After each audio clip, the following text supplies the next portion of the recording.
President-elect Biden spoke today, as we reported, in Delaware. He addressed the pandemic surge and the relief package ahead of the holiday. Yamiche Alcindor was at the event, and she joins us now from Wilmington.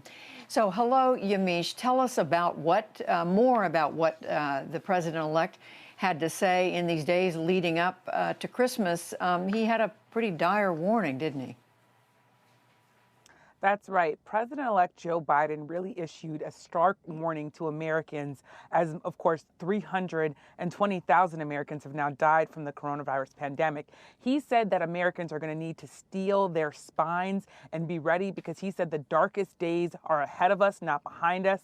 That, of course, is remarkable thinking about all of the things that people have lived through in 2020. But he said, I'm going to give it to you straight. I'm going to tell you the truth about this. He said, look, the vaccine, the COVID vaccine, it's great. It's promising. We're hoping to get it to as many Americans as possible. But he said the vaccine is not going to stop people from dying. And he was making, of course, that contrast because President Trump has downplayed the coronavirus pandemic, has been accused of spreading disinformation about the pandemic. So that was Joe Biden in some ways separating himself from the administration that he's going to be taking over from.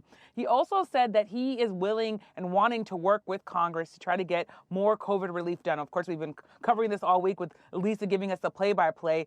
And he said that once he comes into office, he wants to see a new bill. He said that this is really just a down payment. I should remind people that a few weeks ago, Joe Biden told me that when I was questioning him, that he wanted to see billions of new dollars poured into the economy, not trillions, but billions. So we have to keep watching what exactly he does. Different subject, Yamiche. He addressed the reported suspected hack by the Russians of U.S. government agencies, private companies. What are we learning? What are you learning about how he plans to respond himself to all this? Well, President-elect Biden really left this squarely in the fault of President Trump. He said this happened under President Trump's watch. He said that these hackers that look like they are Russian hackers, experts say that they are really people who caught the United States off guard and unprepared. He said that President Trump, while he's still in office for these 20-odd days left, that he really needs to do something about this.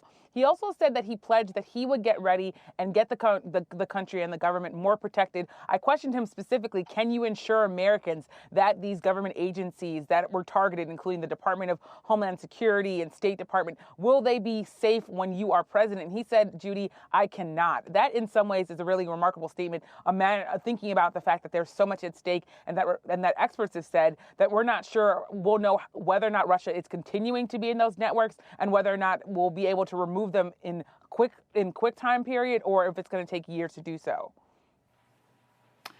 Now, more broadly, Yamiche, we are expecting the president-elect to announce more of his picks for his cabinet this week, including for Secretary of Education. What are you hearing about all that?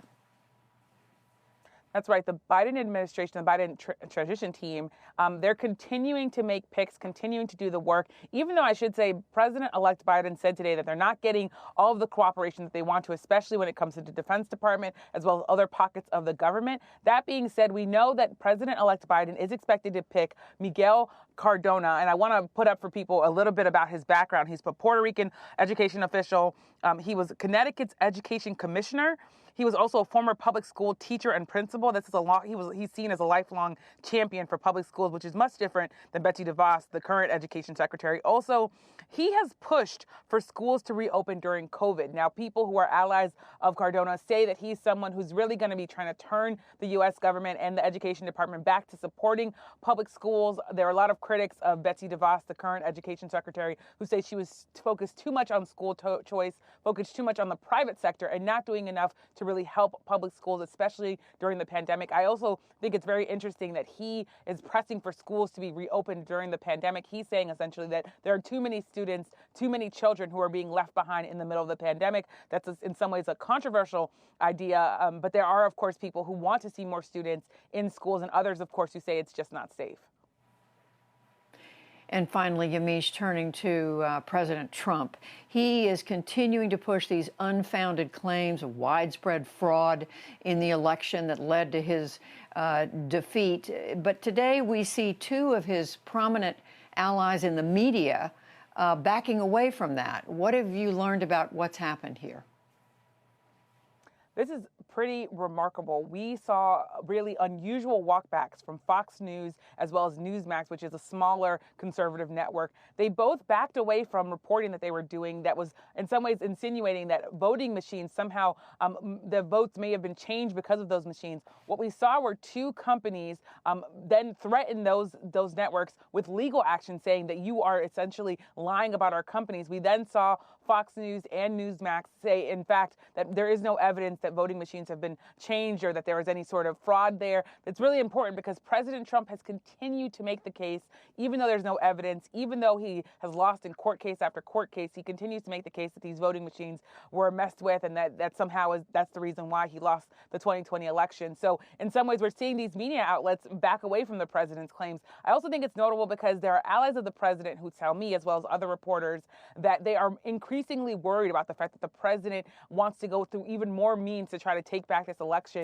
thinking about putting in a special counsel to oversee election fraud and other means. There are a lot of people who are very worried about the president's actions. He hasn't taken those actions yet, but these media companies walking that back, as well as the president continuing to really say things that could be very scary, tells us where we are in this moment, where the president now has about 29 days left in office. Well, it sounds like this threat of legal action had something to do with what happened. Yamiche Alcindor reporting again on the outgoing president and the incoming one. Thank you, Yamiche.